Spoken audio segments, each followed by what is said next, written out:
हाँ जी, आगे देखिए आपका, हालांकि कल आपका टॉपिक हो गया था।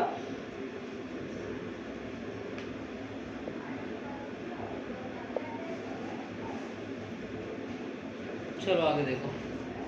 और एन का रिफ्लेट और फ्रेम वाला करवा दिया था, लेकिन डाला नहीं तो वीडियो पा चल जाएगी क्लास और विवर्तन चलेगा। ठीक है, विवर्तन चलेगा भाई। विवर्तन देखिए, अच्छा टॉपिक है विवर्तन, आ सकता है, इम्पोर्टेंट है।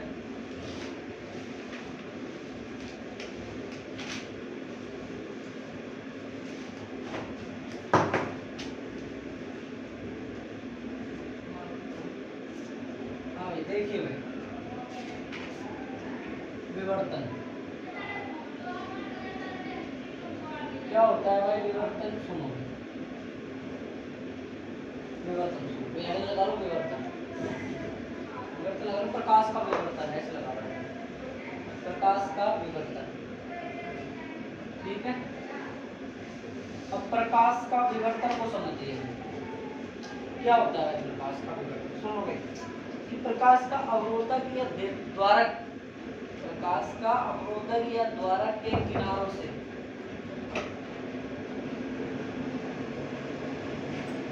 क्या है? प्रकाश का द्वारक या किनारों से छाया क्षेत्र की ओर मुड़ना ही क्या कहलाता है? आपका विवर्तन है। क्या आपका कोई प्रकाश है, उसका कोई अवरोधक, अवरोधक का मतलब बैरियर, बैरियर मतलब कोई बाधा। जैसे प्रकाश सीधा लाइट जलाई, तुमने टॉर्च जलाई और टॉर्च से सीधा प्रकाश आया, अब उसके बीच में तुमने गत्ता लगा दिया, प्रकाश मुड़ेगा? मुड़ेगा नहीं मुड़ेगा? पानी बह रहा है, बीच में तुमने मिट्टी लगा दी, मुड़ेगा नहीं मुड़ेगा? तो छाया क्षेत्र की ओर मुड़ना ही क्या कहलाता है? आपका विवर्तन कहलाता है। विवर्तन ये एक महत्वपूर्ण शर्त है। क्या महत्वपूर्ण शर्त है? ये आती है एग्जाम में कि विवर्तन का क्या महत्वपूर्ण शर्त है? रविकांत बता, बता भाई, बता भाई, नहीं बता पढ़ रहा है रोहित, बता भाई क्या शर्त है? बता भाई,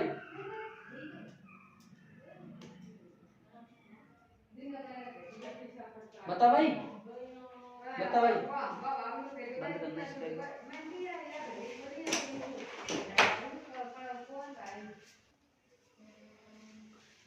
इसकी महत्वपूर्ण शर्त है, एग्जाम में आई हुई है कि प्रकाश के अवरोधक या द्वारक के जो आकार की जो तरंग है, कोटि है, वो क्या होनी चाहिए भाई? तरंग दैर्ध्य की कोटि की होनी चाहिए। दोनों की कोटि क्या होनी चाहिए? बराबर। यदि मान लो आपका प्रकाश है और उसका आकार है, जैसे ये यूं नहीं होनी चाहिए, ये लगभग इसके बराबर होनी चाहिए कि अवरोधक के द्वारा की जो आकार की जो कोटि है वो इस तरंग दैर्ध्य की कोटि के लगभग बराबर होनी चाहिए।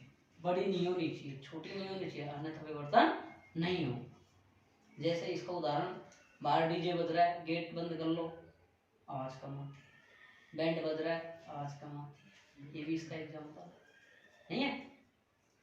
बात आई समझ में? अब जैसे मैं इसको समझाऊं तो, जैसे ये मैंने लगा दिया कोई प्रकाश का, ये देखो, ये कौन, ये क्या है भाई? मेरा द्वारक है। क्या है भाई मेरे पास? ये द्वारक है। ठीक है, अब यहाँ मैंने प्रकाश आपतित करा दिया, ये लो सब।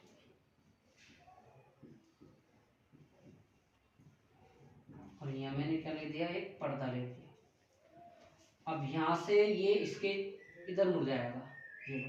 तो इससे तो ज्यादा बड़ा धब्बा बना रहा है, वास्तव में ऐसा नहीं है। तो ये इसके छाया क्षेत्र की ओर मुड़ जाएगा, ये लो सब। तो इतना सा ये धब्बा बना है। अगर मैं यूं कहूँ इसके बीच में मैं कोई अवरोधक रख दूं, ये अवरोधक रख दिया मैंने, ये लो, और इसके ऊपर मैंने प्रकाश आपतित कराया, ये लो सब। और यहाँ मैंने एक पर्दा रख दिया, तो ये लो सब। इसका अपने छाया क्षेत्र की ओर मुड़ना ही क्या कहला रहा है? ये विवर्तन। बात आई समझ में? नहीं आई? बात समझ में नहीं आई भाई? बोलो भाई, ये छाया क्षेत्र की ओर मुड़ रहा है नहीं मुड़ रहा है? यही क्या है आपका? विवर्तन है। अगर आपकी इसकी जो तरंग दैर्ध्य है वो अगर आपने ज्यादा कर दी तो विवर्तन नहीं, वरना विवर्तन। बात आई समझ में? नहीं? अब दूसरी बात आता है, विवर्तन दो प्रकार का होता है। विवर्तन कौन कौन सा प्रकार का होता है? फ्रेनल, दूसरा प्रकार का होता है फ्रेनहोफर। हालांकि कई डिटेल से नहीं पढ़ाया होगा, कोई नहीं। फ्रेनेल विवर्तन क्या है, फ्राउनहोफर विवर्तन क्या है? फ्रेनेल विवर्तन क्या है भाई? प्रकाश स्रोत से अवरोधक, सुनना मेरी बात, प्रकाश स्रोत से अवरोधक पर्दा की निश्चित दूरी पर होता है, एक फिक्स दूरी पर होता है, तो क्या कहलाता है? आपका फ्रेनेल विवर्तन कहलाता। और अगर अनंत दूरी पर होता है, क्या आपका प्रकाश स्रोत अवरोधक या द्वारक के पर्दे अनंत दूरी पर होता है, तो क्या कहलाता है? आपका फ्राउनहोफर विवर्तन। बात आई समझ में? नहीं आई? अवरोधक की विवर्तन, प्रकाश का किसी अवरोधक या द्वारक से उसकी छाया, प्रकाश क्षेत्र की छाया की ओर मुड़ना, क्या कहलाता है? विवर्तन। इसकी कोटि का आकार या इसकी तरंग दैर्ध्य द्वारक के आकार की और उसकी तरंग दैर्ध्य की कोटि की क्या होता है? लगभग समान होता है, बराबर होता है। इसकी शर्त होगी। फ्रेनेल विवर्तन प्रकाश स्रोत और द्वारक या अवरोधक पर्दे से एक निश्चित दूरी पर होता है, अनंत दूरी पर होता है तो फ्राउनहोफर, निश्चित दूरी पर होता है तो फ्रेनेल। राइट, इतना लिखा दो एक बार छोटा सा बेस, फिर अपन इसको अपन डिटेल से पढ़ेंगे। देखो, प्रकाश का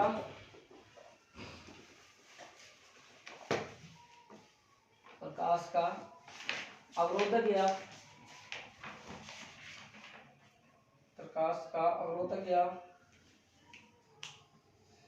प्रकाश का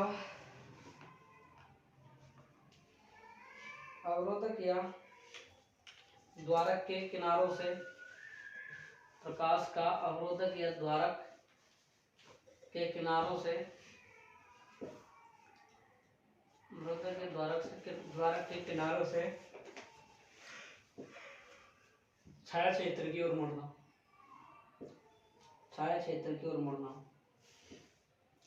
छाया क्षेत्र की ओर मुड़ना प्रकाश का विवर्तन कहलाता है।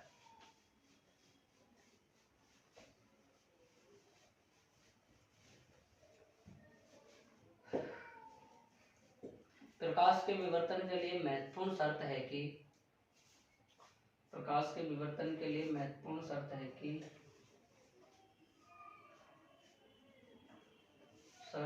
कि प्रकाश के अवरोधक या द्वारक का आकार, प्रकाश के अवरोधक या द्वारक का आकार, प्रकाश के द्वारक या अवरोधक का आकार, द्वारक या अवरोधक का आकार तरंग दैर्ध्य की कोटि का होता है।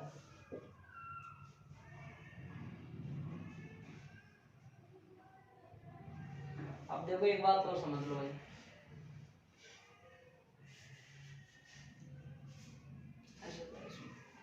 देखो विवर्तन को किसके द्वारा समझा सकता है? सुनो भाई, कि हम विवर्तन को हाइगेंस के द्वितीय तरंगाग्र के सिद्धांत के द्वारा समझ सकते हैं। कैसे भाई? कि हाइगेंस का द्वितीय तरंगाग्र क्या होता है? हम जानते हैं प्रकाश एक सीधी रेखा में गमन करता है। हाइगेन ने बताया कि प्रकाश एक तरंगाग्र के रूप में गमन करता है, चलता है, बताया था भाई। और तरंगाग्र का प्रत्येक जो बिंदु होता है उससे जो तरंगें उत्पन्न होती है क्या होते हैं? तरंगाग्र के प्रत्येक बिंदु से क्या उत्पन्न होता है? नया प्रकाश स्रोत उत्पन्न होता है, और उस नए प्रकाश स्रोत से जो उत्पन्न जो तरंगाग्र होती है वो क्या कहलाती है? द्वितीय तरंगिकाएं कहलाती है। पढ़ा चुके हम। और इसी हाइगेंस के द्वितीय तरंगाग्र के सिद्धांत से ही हम किसको समझेंगे? विवर्तन को। कि जो नई नई तरंगिकाएं उत्पन्न होंगी वो एक दूसरे पर अध्यारोपित होंगी बाद में, और फिर वो क्या कहलाएंगे? हमारा विवर्तन बनाएंगे। जब हम पढ़ेंगे आगे इसको समझेंगे इसके द्वारा। तरंगाग्र हाइगेंस के अनुसार चलेगा, उसका प्रत्येक बिंदु नए प्रकाश स्रोत की बातें कार्य करेगा, उस नए प्रकाश स्रोत से जो तरंगिकाएं उत्पन्न होंगी वो क्या कहलाएंगी? हमारी द्वितीय तरंगिका। कल मैंने इतना बढ़िया मोटिवेशन दिया, इतना अच्छा समझाया। हमारे कई बच्चों को मैंने देखा ऐसे गधे थे जो जाके आराम तक सोए तक सुबह लेटता उठा है, कोई मतलब नहीं दुनियादारी। जैसे राम रतन, रविकांत, दोनों का तो मैं बता सकता हूँ। सही बात है ना? सही बात है ना? सही है।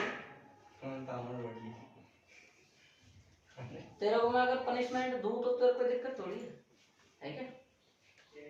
चलो आज देखते हैं, देखो आगे।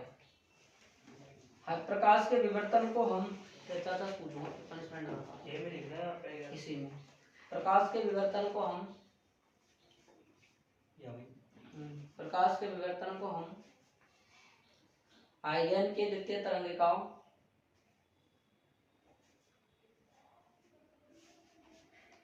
प्रकाश के विवर्तन को हम हाइगेन के द्वितीय तरंगिकाओं को हाइगेन के द्वितीय तरंगिकाओं के सिद्धांत से समझ सकते हैं। समझा जा सकता है, समझ सकते हैं। अब लिखो विवर्तन दो प्रकार का होता है। अरे लिख लिया ना, आइगन द्वितीय तरंगिकाओं के सिद्धांत से समझ सकते हैं। अब लिखो विवर्तन दो प्रकार का होता है। सुन रहे हो? कल 11 पाड़ी याद कर जाना, पहले कह रहा हूँ रविकांत रामरतन। सुन रहे हो? बुरे बनाऊंगा कल, ध्यान रखना, पहले कह रहा हूँ तुमसे। टेस्ट होगा तो हाँ हाँ स्कूल विवर्तन दो प्रकार के होते हैं, यहाँ भी है कब कल। अब तो मेरे वहाँ स्कूल में है कौन सा पाठ का? टेस्ट चले देती है कौन सा पाठ? 13 14 ठीक है, 13 का अपने यहाँ ले ले। कल ही फिर मैं बायोलॉजी और केमिस्ट्री का पढ़ूंगा। तो क्लास ले आओ तो हाँ, क्लास माँ भी तो टेस्ट दे 13 14 का। उनका मैं भी यहाँ और वो टेस्ट 13 14 मुझे 11 वो भी सही पागल हो रहे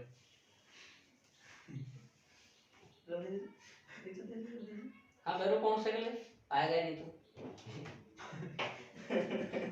नहीं आएगा ना। लिखो भाई विवर्तन दो प्रकार का होता है। पहला लिखो फ्रेनेल विवर्तन। विवर्तन दो प्रकार का होता है। पहला लिखो फ्रेनेल विवर्तन। तो तेरी जिंदगी में मुझे नहीं भूलेगा, ये गारंटी है हमारा। फ्रेनेल विवर्तन जब प्रकाश स्रोत और पर्दा, जब प्रकाश स्रोत व पर्दा अवरोधक से, जब प्रकाश स्रोत अवरोधक, प्रकाश स्रोत व अवरोधक से निश्चित दूरी पर होते हैं, जब प्रकाश स्रोत व पर्दा अवरोधक से निश्चित दूरी पर होते हैं। हाँ बेटा, इसका एग्जाम्पल बड़ा मोस्ट है, एग्जाम में आया हुआ है कई बार। फ्रेनेल से क्या बनेगा? बेलनाकार और गोलीय बनता है, और फ्राउनहोफर से समतल बनता है। ध्यान रखना इस चीज को। तो लिखो आप इसको, निश्चित दूरी पर होते हैं तो फ्रेनेल विवर्तन कहलाते हैं, तो उसे फ्रेनेल विवर्तन कहते हैं।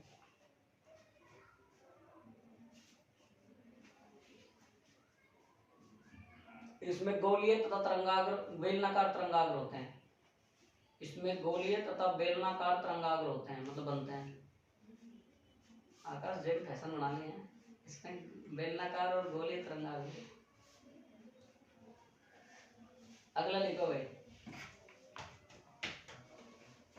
कल से रोहित दुढ़ाई चलो तुम्हारा, क्योंकि ये पाठ कल खत्म हो जाएगा। अब लिखो फ्राउनहोफर विवर्तन। फ्राउनहोफर विवर्तन 2 दिन टेस्ट तो दे ली बस वहाँ दिक्कत कर ली। ठीक है, तो शांति से फ्राउनहोफर विवर्तन। फ्राउनहोफर विवर्तन में बस ये लिख रहा है, प्रकाश स्रोत व पर्दा, प्रकाश स्रोत व पर्दा अवरोधक से, प्रकाश स्रोत व अवरोधक से अनंत दूरी पर होते हैं।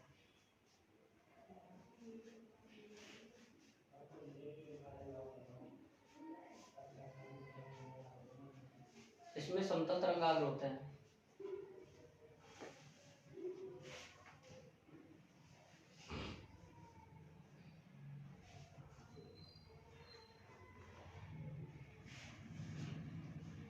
अब लिखो हेडिंग, एकल रेखा क्षेत्र या झिल्ली से विवर्तन। एकल रेखा क्षेत्र या झिल्ली से विवर्तन।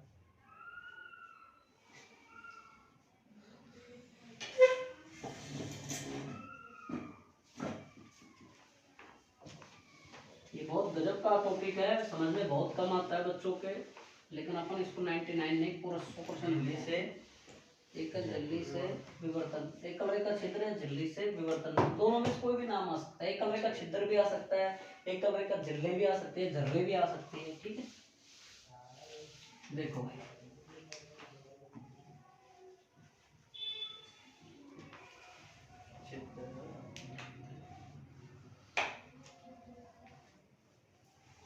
देखो साहब, समझना इसको बहुत गजब से, अच्छे समझना, चित्र को बहुत अच्छे समझना। क्या है भाई विवर्तन? हमने बता दिया, अवरोधक से प्रकाश क्षेत्र की और छाया की ओर मुड़ना ही क्या कहलाता है? हमारा प्रकाश का विवर्तन कहलाता है। शर्त, इसका आकार तरंग दैर्ध्य कोटि के बराबर होना चाहिए। ठीक। तीसरा पॉइंट इसमें क्या लिखोगे भाई कि हम इसको किससे समझ सकते हैं? हाइगेंस के द्वितीय तरंगिकाओं के सिद्धांत से हम इसको समझ सकते हैं। ये बात हम समझ चुके हैं कि हाइगेंस का द्वितीय तरंगिकाओं का सिद्धांत क्या है, कि टाइगर ने बताया कि प्रकाश हमारा तरंगाग्र के रूप में चलता है, उससे जो प्रकाश, उसका प्रत्येक बिंदु नया प्रकाश स्रोत उत्पन्न करता है, उससे जो तरंगाग्र है वो क्या कहलाती है? द्वितीय तरंगिका। सही है। तरंगाग्र किसे कहते हैं वैरो? किसे कहते हैं? रोहित किसे कहते हैं? आकाश किसे कहते हैं? ध्यान पड़े अरे ना, तेरे को भी प्रकाश निकालता। हाँ भाई, सीधी रेखा में हैं? हैं? सीधी रेखा में संचरित होने वाले अभी तेरी सीधी रेखा में करता हूँ। संपोषी व्यतिकरण किसे कहते हैं? संपर्क किसे कहते हैं भाई? किसे कहते हैं? अबे रोहित, स्टॉप क्लास। अरे आवाज नहीं रहा। परिवर्तन को समझते हैं। यहाँ हमारे पास क्या है? एक प्रकाश स्रोत। क्या है भाई हमारे पास? ये प्रकाश स्रोत। देखो सामने ध्यान देते जाना, आप डायग्राम को समझ लें तो आपको 100% टॉपिक समझ में आ जाए। ये प्रकाश स्रोत है आपके पास, बहुत अच्छे से समझना है, बहुत गजब समझना है। इसके बाद में एकल रेखा छिद्र है, ध्यान रखना। द्विस्लेट हम पढ़ चुके हैं, यंग का द्विस्लेट जो शनिवार को 2 बच्चे आए तुम्हारे, और बच्चे सब छुट्टे हुए थे, है ना। इसके बाद में हमने एकल रेखा छिद्र ये बना दिया साहब, ये लो, ये लो, ये लो साहब, ये एकल रेखा छिद्र। इसके बाद में यहाँ क्या बना दिया हमने? पर्दा बना दिया। क्या बना दिया? ये हमने पर्दा बना दिया। ये हमारी क्या होगी? मुख्य अक्ष होगी। ठीक है साहब।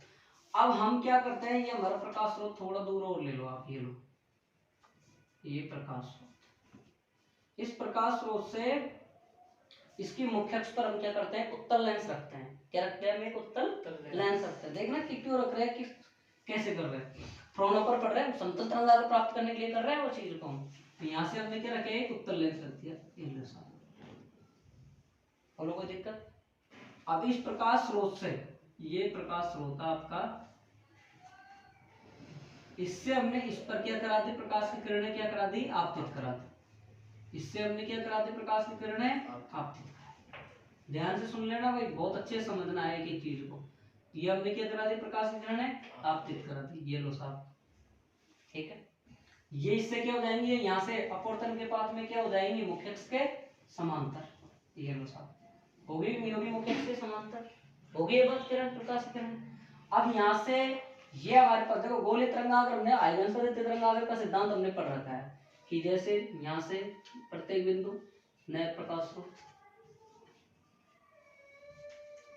अब यहाँ से हमारे पास में इस प्रकार तरंगें निकल जाएंगी, ये हमारा पर्दा हो जाएगा। क्योंकि आप ये कहो इधर ही क्यों निकली है, कोई जरूरी इधर भी निकल जाएंगे एक बिंदु पर, ये लो ऐसे भी निकल सकती है। तो हमारे पास से ये प्रकाश किरणें जानी तो इधर चाहिए, लेकिन हमको एक इस पी बिंदु पर एक हमारा आधार पर मान रहे हैं, इस पी बिंदु मान रहे हैं। इस पी बिंदु पर यहाँ से प्रकाश किरणें चल के क्या हो जाएंगी? आपतित हो जाएंगी। समझ रहे हो ना मेरी बात? फिर ये प्रकाश किरणें, जो प्रकाश किरण हमारे छाया क्षेत्र बीच की ओर जो मुड़ेगा, तो बीच में क्या बनेगा? इसका रंगीन एक धब्बा बनेगा, चमकीला एक धब्बा बनेगा। यहाँ क्या बनेगा? बीच में चमकीला या फिर रंगीन एक क्या बनेगा? धब्बा बन जाए। ये कहानी रहेगी इसमें। हमारा जो तरंगाग्र है वो इस प्रकार से चलेगा, इस प्रकार से यूं चलेगा।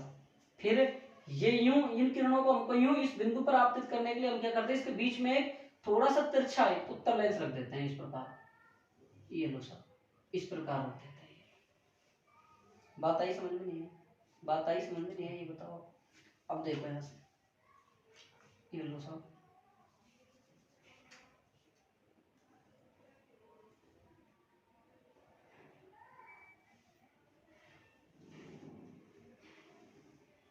ये लो,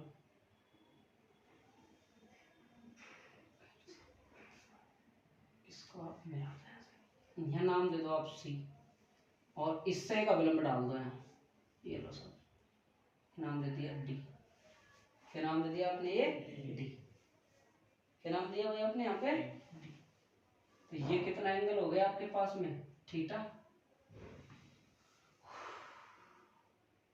और कोई त्रिभुज बन रहा है क्या इसमें? देखो देखो, छोटा सा और कोई कोण बन रहा हो देख लो आप।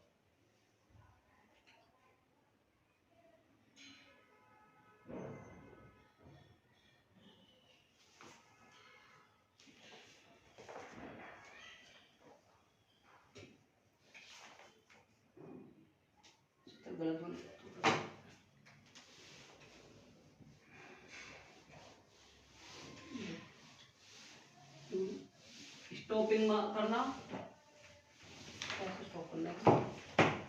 देखो इसको सही से थोड़ा कॉमन सेंस तो भी समझना भाई, कॉमन सेंस सुन लो भाई। आपने क्या किया भाई, यहाँ से ये कोई प्रकाश स्रोत था, इस प्रकाश स्रोत से आपने क्या किया, इन प्रकाश की किरणों को यहाँ से इस लेंस पर आपतित कराया एक समतल तरंगाग्र प्राप्त करने के लिए। फिर आपने यहाँ से, आपके पास में तरंगाग्र इस प्रकार प्राप्त हो गया। अब यहाँ से हमको पर्दे पर फ्रिंजें प्राप्त करने के लिए हमें ये किरणें कैसे गई, यूं। तो यूं समतल तरंगाग्र को हमने ये किरणों को प्राप्त करने के लिए हमने इसके बीच में क्या लगा दिया, एक उत्तल लेंस लगा दिया, थोड़ा सा तिरछा लगा दिया। हालांकि सीधे रख सकते थे लेकिन सीधे से यूं प्राप्त होती है, इसलिए हमने इसको थोड़ा सा घुमा के लगाया। अब देखो इस बिंदु का नाम ए है, इसका नाम है बी। अब यहाँ से इस बिंदु, देखो यहाँ से यहाँ तक की तरंगों का पथांतर, यहाँ से यहाँ तक की तरंगों का पथांतर, दोनों का अंतर हो जाएगा। तो ये जो बचेगा ना, ये एक्स्ट्रा, ये है आपके पास में क्या है, ये पथांतर डेल एक्स। क्या है आपका पथांतर, कि बीपी माइनस क्या हो जाएगा एपी, यही क्या हो जाएगा आपका पथांतर। अब यहाँ से जैसे ये किरणें यूं प्राप्त होंगी, यहाँ से ये प्राप्त होएगा, तो इस पर्दे पर क्या हो जाएगा, एक धब्बा प्राप्त हो जाएगा इस प्रकार, ये इस प्रकार, मतलब सबसे बड़ा धब्बा प्राप्त हो गया बीच में, ये लो चमकीला धब्बा, चमकीला धब्बा। ये इसको आप बोल सकते हो केंद्रीय उच्चिष्ट। क्या बोल सकते हो आप, देखो बेटा जिसने व्यतिकरण पढ़ा है, व्यतिकरण में 10 उल्टा है, केंद्रीय उच्चिष्ट। व्यतिकरण में तो क्या थी, फ्रिंजें एकांतर क्रम में थी, समांतर, मतलब चमकीली काली समान चौड़ाई की प्राप्त होती थी। इसमें फ्रिंज चौड़ाई घटेगी, इसके दोनों साइड में क्या प्राप्त हो जाएंगी, काली फ्रिंजें प्राप्त हो जाएंगी। क्या हो जाएंगी, काली फ्रिंजें। तो ये क्या कहलाएंगे, हमारी निम्निष्ठ।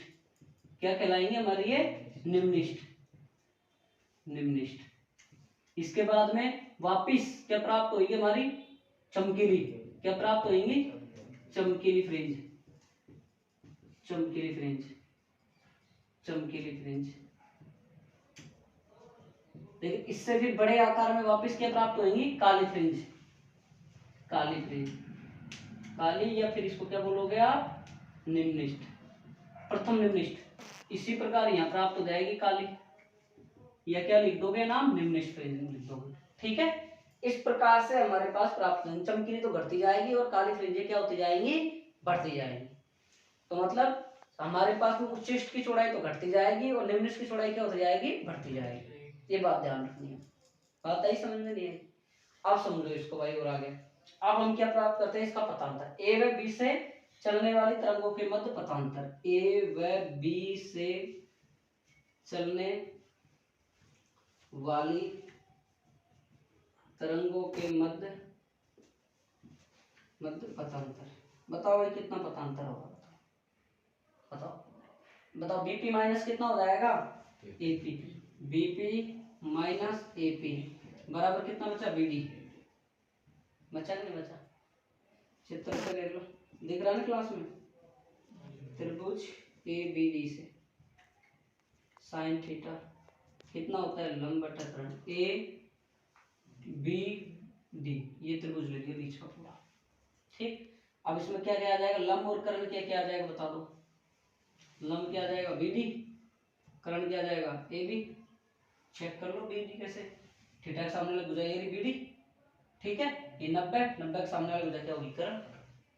ठीक, अब इसके बाद में इसका आकार कितना हो जाएगा, ये द्वारा कितना हो जाएगा, ये चौड़ाई का, ये चौड़ाई का हो जाएगा द्वारा। तो आप यहाँ पे लिख दो बीडी और बटा ए, तो यहाँ बीडी बराबर कितना आ जाएगा अपना, ए साइन थीटा बराबर क्या आ जाएगा, बीडी। देखो देखो बीडी बराबर क्या आ गया आपके पास, ए साइन थीटा। अब हमारा यहाँ से यहाँ तक ये तरंगाग्र चल रहा है, तो लैम्डा पथांतर है, कितना पथांतर है पूरे का, लैम्डा। तो ये कितने भागों में टूट जाएगा, 2 भागों में। एक भाग यहाँ से यहाँ तक का लैम्डा बटा 2, यहाँ से कितना टूट जाएगा, लैम्डा बटा 2। तो 2 बराबर भागों में टूटा नहीं टूटा, भाई बराबर भागों में टूटा नहीं टूटा हमारे पास में। अब जब लेते तो प्रत्येक भाग पथांतर लैम्डा बटा 2 होने के कारण इसका क्या हो जाता है, एक दूसरे को लैम्डा पथांतर था पूरा लैम्डा हमारे पास, तो इसका कितने भागों में टूट गया, 2 भागों में, लैम्डा बटा 2 लैम्डा बटा 2। तो लैम्डा बटा 2 बटे लैम्डा बटा 2 दोनों को जोड़ेंगे कितना बचेगा हमारे पास, लैम्डा बचेगा। देखो देखो लैम्डा बटा 2 प्लस लैम्डा बटा 2 बराबर लैम्डा एक बचेगा, लघुत्तम लोग 2 lambda plus lambda 2 lambda lambda. तो हमें कौन सी स्थिति प्राप्त होगी, इसमें निम्निष्ठ की स्थिति प्राप्त। कौन सी स्थिति प्राप्त होगी, बल्कि जो लैम्डा आता था हमारे पास में वो वहां पे कहां पे व्यतिकरण में हमारे क्या प्राप्त होती थी, चमकीली प्राप्त होती थी। चमकीली को तो क्या बोलेंगे हम, उच्चिष्ट। काले को क्या बोलेंगे, निम्निष्ट। चमकीला प्राप्त होता था, विनाशी व्यतिकरण प्राप्त हो गए, वहां पे संपोषी होता था। अगर हम यहाँ पे लैम्डा जगह 2 लैम्डा लेते तो 4 भागों में मर जाएगा, अगर हम 3 लैम्डा लेते तो 6 भागों में टूट जाएगा।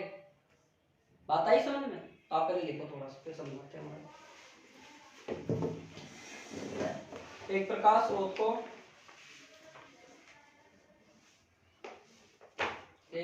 ऐसे लिखो, माना ए चौड़ाई वाला एक रेखा छिद्र है, ऐसे लिखो, माना ए चौड़ाई वाला कोई एक रेखा छिद्र है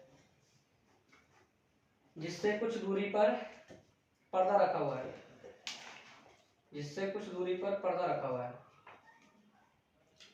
जिससे कुछ दूरी पर पर्दा रखा है। एक प्रकाश स्रोत को उत्तल लेंस के फोकस बिंदु पर रखा हुआ है।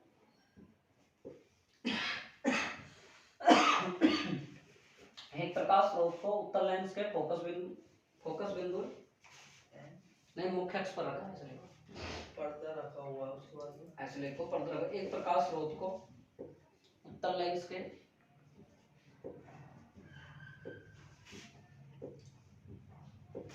मुख्य अक्ष पर रखा हुआ है, ऐसे लिखो, जिससे निकलने वाली प्रकाश की किरणें, जिससे निकलने वाली प्रकाश किरणें द्वारक पर आपतित होती है, जिससे निकलने वाली प्रकाश किरणें द्वारक पर आपतित होती है।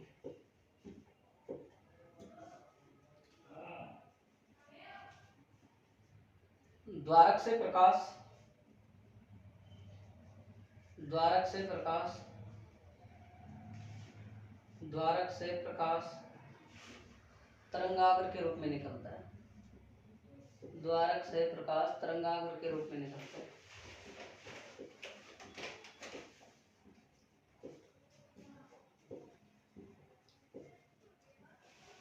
जिसके फलस्वरूप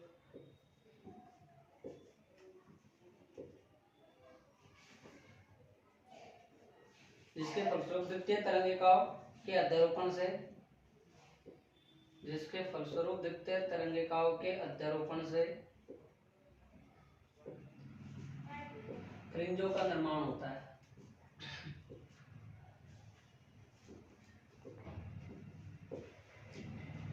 द्वारक के बिंदु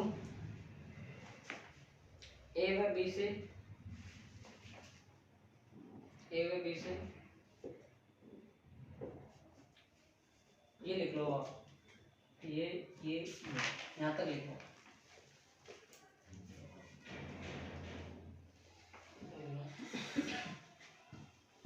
चित्र बनाओ पहले, चित्र बनाओ पहले, फिर लिखो। चित्र बनाओ पहले, हर दिन पढ़ाई कर ले, चीज खिला रहा हूँ, रोटियां फेंके चल के तू बुरा मानता है मेरी बातों का? मान ले, मान जा, क्या कर लेगा? मैं कर रहा हूँ, मैंने कर तो बहुत कुछ ना, ट्रैक्टर याद नहीं है क्या कल का? देख लो, जमीन पे लड़ाई थी, खेल दिया तो और जिनके बयान देखो पिताजी के, उनके कोई ऐसे कोई बयान ही मतलब उल्टे हैं ऐसे।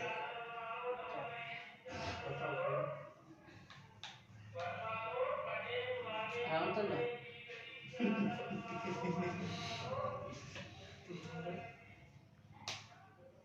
केमिस्ट्री नंबर का मान दो बेटा, रविकांत तेरी दुआ में दौड़ खा रहा हूँ। डेली तेरे 10:30 बजे टेस्ट लूंगा तेरा, डेली फिजिक्स में क्या पढ़ता है?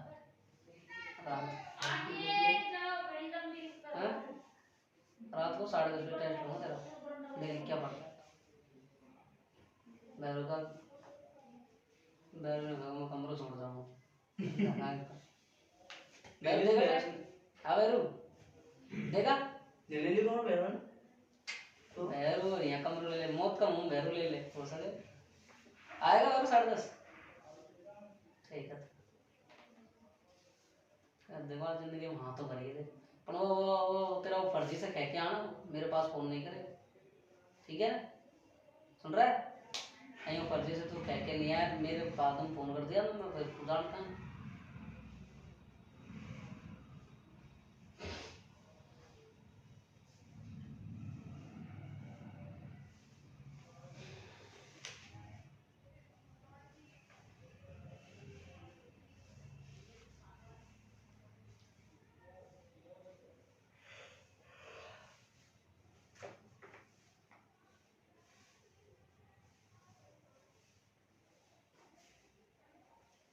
और 10 दिन के मेहमान हो तुम। मेरे आएगा नहीं जन्म? नहीं आएगा? है? आधा घंटे ही पढ़ाऊंगा लेकिन।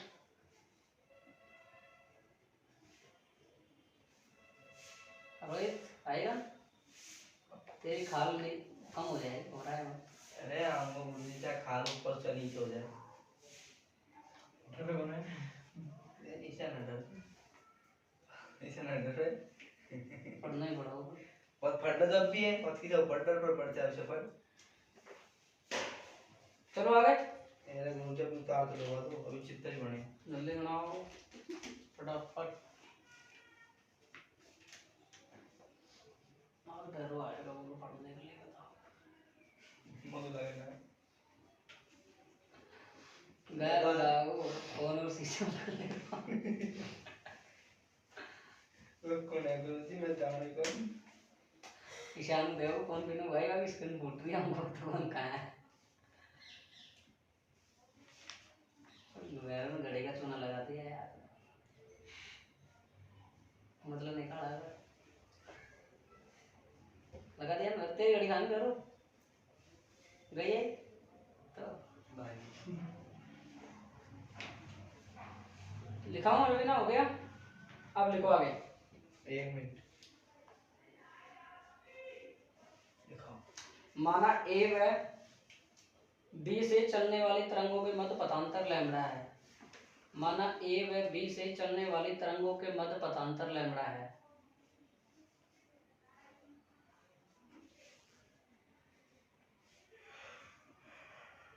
इस पथांतर को दो बराबर भागों लैम्बडा बटा 2 कोमा लैम्बडा बटा 2 में तोड़ते हैं। तांतर को दो बराबर भागों लैम्बडा बटा 2 में तोड़ते हैं। हो गया? प्रत्येक भाग का पथांतर लैम्बडा बटा 2 होने के कारण काली फ्रिंजें बनेगी। प्रत्येक भाग का पथांतर लैम्बडा बटा 2 होने के कारण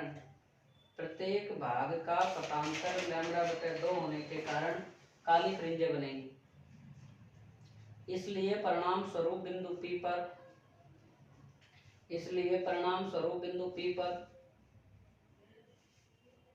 काली फ्रिंजें बनेंगी। अतः निम्नलिखित की स्थिति प्राप्त होगी। काले फ्रिंजे प्राप्त होंगी। अतः निम्नलिखित की स्थिति प्राप्त होगी, मतलब विनाशिक स्थिति प्राप्त होगी। ठीक है, अब आपने लिख ही लिया। अब आप ये लिख लो भाई, ई साइन थीटा बराबर क्या लिख सकते हैं हम यहाँ से, बताओ भाई। बी डी बराबर क्या प्राप्त कर लिया? बी डी बराबर आपने लैम्बडा, लैम्बडा हो जाएगा ना। अब आप लिखो अतः अधिप्त, अधिप्त का मतलब ब्रैकेट में काले डाल लेना। अतः अधिप्त ब्रैकेट में काली फ्रिंजों के लिए पथांतर लैम्बडा है। अधिप्त ब्रैकेट डालना, काली फ्रिंजों के लिए पथांतर क्या है? लैम्बडा है। तो पथांतर लैम्बडा है तो क्या आ जाएगा भाई? बीडी का मतलब बीडी क्या है? लैम्बडा। तो ए साइन थीटा क्या आ जाएगा आपका? लैम्बडा। क्या आ जाएगा? लैम्बडा। और क्या आ जाएगा यहाँ से? साइन थीटा को अगर आप थीटा के लगभग लिखते हो तो ए थीटा बराबर क्या आ जाएगा? लैम्बडा।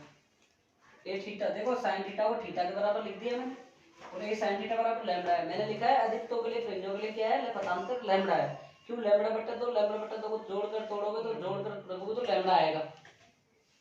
ठीक है, यहाँ से क्या आ गया? लैम्बडा। और सूत्र क्या निकाल सकते? थीटा बराबर लैम्बडा बटा।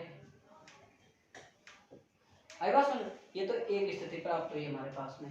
अब देखो आप एक बार दोबारा समझा रहा हूँ, पुनः दोबारा समझा रहा हूँ, रिपीट कर रहा हूँ, पुनः देखो कि ए चौड़ाई का हमारे पास में कोई द्वारक था, ठीक है। एक रेखा छिद्र की चौड़ाई का हमारे पास में क्या था, कोई द्वारक था। ए चौड़ाई वाला कोई रेखा छिद्र से हमारे पास में क्या था, एक द्वारक था। इससे कुछ दूरी पर क्या रखा हुआ था, पर्दा रखा हुआ था। ओ हेलो, इधर देख, थप्पड़ दूं, देख इधर कि क्या बता रहा हूं मैं कि आपने एकल रेखा छिद्र पढ़ा रहे थे। एक चौड़ाई का कोई है द्वारक या एकल छिद्र है। इससे कुछ दूरी पर क्या है, हमारा पर्दा रखा हुआ है। इसकी मुख्य अक्ष पर हमारा प्रकाश स्रोत रखा हुआ है। ये प्रकाश स्रोत की मुख्य अक्ष पर क्या रखा हुआ, उत्तल लेंस रखा हुआ है। इससे हमने प्रकाश की किरण इसके ऊपर आपतित करा दी। यहाँ से प्रकाश आपतन के पश्चात, अपवर्तन के पश्चात प्रकाश की किरण क्या हो जाएंगी, समांतर समांतर हो जाएंगे। किसके, मुख्य अक्ष के समांतर हो गई। इससे चलने वाली हमारी प्रकाश किरणें, प्रकाश हमारा कैसे चलेगा, यहाँ से आगे तरंगाग्र के रूप में चलेगा। आइगेस के द्वितीय तरंगिका के रूप में तरंगाग्र आगे बढ़ेगा तो क्या करेगा, अध्यारोपण हो जाएगा इन तरंगों का। और ये अध्यारोपण होकर क्या हो जाएगी, तरंगा का दर्पण से पर्दे पर क्या निर्माण हो जाएगा, फ्रिंजों का निर्माण हो जाएगा। ठीक, फिर फ्रिंजों का निर्माण करने के बाद हमने क्या बताया कि साब इनके मध्य पथांतर कितना बताया हमने, लैम्डा बताया। ए और पी और बी और पी के मध्य हमारे पास पथांतर कितना था, ये था बीडी, हमने निकाल के देख लिया। फिर इसमें लैम्डा देगा तो दो भागों में टूट गया, लैम्डा बटा दो, लैम्डा बटा दो, लैम्डा बटा दो, दो बराबर भागों में तोड़ दिया। लैम्डा बटा दो पथांतर होने के कारण हमें काली फ्रिंज या निम्नलिखित की स्थिति प्राप्त हो गई। अतः इन फ्रिंजों का पथांतर कितना है, लैम्डा। तो बीडी बराबर क्या हो गया, लैम्डा। ए sin थीटा बराबर लैम्डा। That's all. कोई दिक्कत, समझ में आ गई बात, क्लियर है, क्लियर है ना भाई, कोई दिक्कत हो रही है तो देखो आगे। अब लिखो आगे, देखो जब ए व बी से चलने वाली तरंगों के मध्य पथांतर, ए व बी से चलने वाली तरंगों के मध्य पथांतर, ए व बी से चलने वाली तरंगों के मध्य पथांतर, जब ए व बी से चलने वाली तरंगों के मध्य पथांतर लैम्डा बटा दो, 3 लैम्डा बटा दो, 5 लैम्डा बटा दो हो तो लैम्डा बटा दो, 3 लैम्डा बटा दो, 5 बटा लैम्डा बटा दो हो तो चमकीली फ्रिंजों का निर्माण होता है। चमकीली फ्रिंजों का निर्माण होता है। तो क्या हो जाएगा, यहाँ से ए साइन थीटा बराबर 2n+1 लैम्डा बटा 2 और n बराबर 0 1 2 3 4। देखो इसके मत फ्रिंज कितने हैं, चमकीली फ्रिंज। अरे ए व बी से चलने वाली तरंगों में पथांतर हो तो चमकीली फ्रिंजों का निर्माण होता है। चमकीली फ्रिंजों का निर्माण होता है। अतः चमकीली फ्रिंजों की स्थिति क्या आ गई, ये थी हमारे पास में। निम्नलिखित की क्या आई थी भैरव, ए sin थीटा बराबर लैम्डा आई थी। हमारे पास में कौन सी है, काली के लिए sin थीटा बराबर लैम्डा आई थी। इसमें हमने क्या बताया, लैम्डा बटा 2। क्या बताया हमने, 3 लैम्डा बटा 2। 3 लैम्डा बटा 2 को किस में बांटेंगे, 3 टुकड़ों में। कैसे, लैम्डा बटा 2, लैम्डा बटा 2, लैम्डा बटा 2, लैम्डा बटा 2 से लैम्डा बटा 2 कट जाएगा। 3 लैम्डा बटा 2 से इसको तोड़ोगे तो लैम्डा बटा 2, लैम्डा बटा 2, लैम्डा बटा 2, ये कट गया, बच गए। ये पथांतर होने के कारण हमारे पास में चमकीली फ्रिंजें प्राप्त हो रही। वहां क्या प्राप्त हो रहा था, लैम्डा। वहां क्या प्राप्त हो रहा था, लैम्डा। इसलिए क्या प्राप्त हो रहा था हमारे पास में, काली फ्रिंज, निम्नलिखित प्राप्त हो रहा था। यहाँ स्थिति कौन से प्राप्त हो रही है, उच्चिष्ट चमकीली प्राप्त हो रही है हमारे पास। आई बात समझ में, आगे क्लियर। और ये हम जानते हैं। और हालांकि व्यतिकरण से कंपेयर मत करना, व्यतिकरण में यहाँ आता था किसमें, विनाशी व्यतिकरण में, काले फ्रिंजों में। ये कई बार छोटा क्वेश्चन पूछा गया है बड़ा एग्जाम में, पथांतर और ये विवर्तन में से कि लैम्डा बटा 2, 3 लैम्डा बटा 2, 5 लैम्डा बटा 2 किसके लिए है। माउस के लिए कितना आएगा, निम्नलिखित के लिए लैम्डा, 2 लैम्डा, 3 लैम्डा, 4 लैम्डा। यहाँ क्या बनेगा, लैम्डा बटा 2, 3 लैम्डा बटा, वहाँ क्या बन जाएगा, n लैम्डा हो गया। यहाँ कितना हो रहा है, 2n+1 लैम्डा बटा 2। व्यतिकरण में संपो ये विनाशी में आता था, काली में आता था, और यहाँ चमकीली में आ रहा है, संपोषी में आ रहा है। यहाँ वो वहाँ कितना था, ये संपोषी में आता था, वहाँ चमकीली में, यहाँ निम्नलिखित काली में आ रहा है। ये मैं दोनों को कंपेयर करते हुए समझा रहा हूँ ताकि व्यतिकरण भी क्लियर हो जाए। अब जो पढ़ाई नहीं होगी तो मैं कह नहीं सकता। कल तुम्हारा होमवर्क है, व्यतिकरण और विवर्तन में 4 अंतर लिख के लाओगे, जिसका स्कूल में टेस्ट है कोई बड़ी बात नहीं, ठीक है। देखो 5 मिनट लगेगा लिख लेना, स्कूल से आने के बाद लिख लेना, ठीक है। ये लो करो, ये बस ये खत्म पेपर था।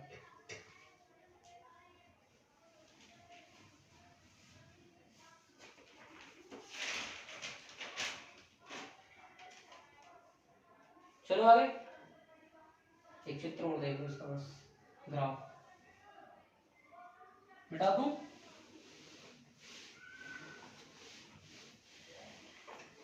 कर लिया, कर लिया। अब देखो विवर्तन के लिए ऊर्जा वितरण वक्र, विवर्तन के लिए ऊर्जा वितरण वक्र। क्लास तो चल रही है, वही फोन डिस हो गया मेरे फोन डिस्चार्ज चल रही है ना। परिवर्तन के लिए ऊर्जा वितरण वक्र,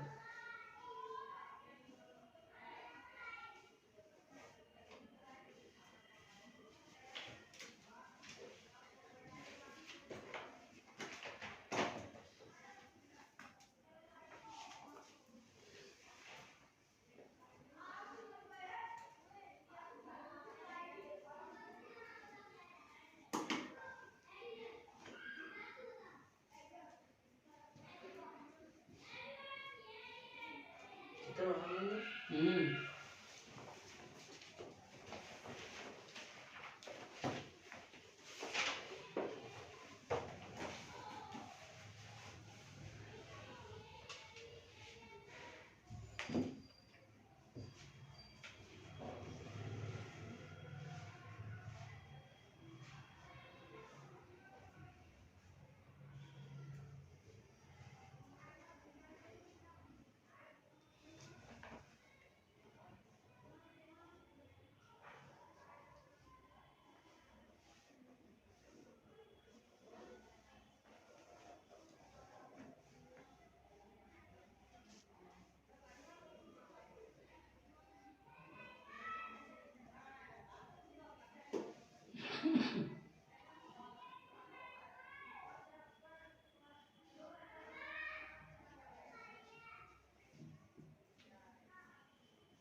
बनाओ केंद्र।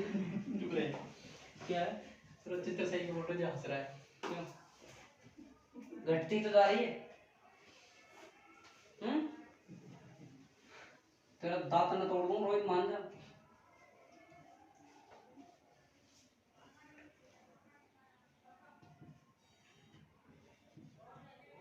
पिटेगा तू मैं क्या इसको ना, मैं हंस रहा हूं। आप तो मैं अश्विन है।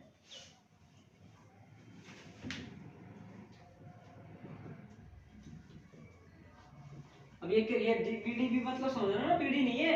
डी का मतलब डार्क है काली, बी का मतलब ब्राइट एंड चमकीली।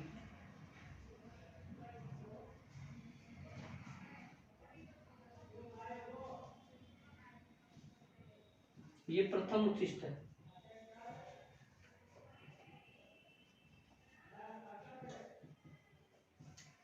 कल लिख के लिया ना भाई, कल ध्रुवण करवा दूंगा, जो बच्चा कुछ कल चैप्टर खत्म हो जाएगा। ठीक है, ओके।